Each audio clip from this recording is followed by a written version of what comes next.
Слово для выступления предоставляется представителю Министерства юстиции Джаманкулу Азамату Маратовичу.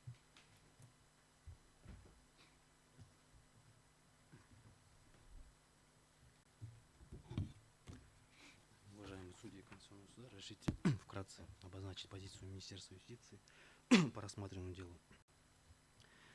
Министерство юстиции, рассмотрев настоящие материалы, отмечает следующее, что согласно...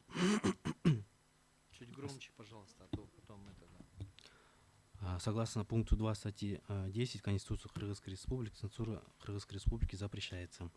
Вместе, согласно пункту 4 этой же статьи Конституции, в целях защиты подрастающего поколения мероприятия, противоречащие морально-нравственным ценностям и общественному сознанию народа, могут ограничиваться законами. Кроме того, согласно части 2 статьи 23 Конституции Кыргызской Республики, права и свободы гражданина и человека могут быть ограничены Конституцией и законами в целях защиты национальной безопасности, общественного порядка, здоровья и нравственности населения.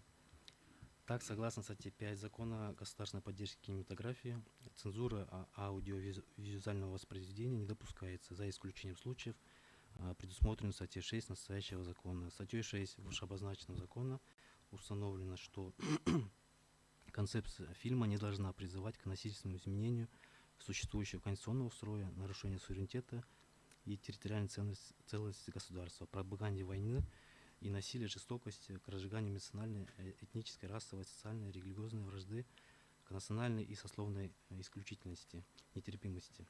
Не допускается включение в фильм сцен порнографического содержания.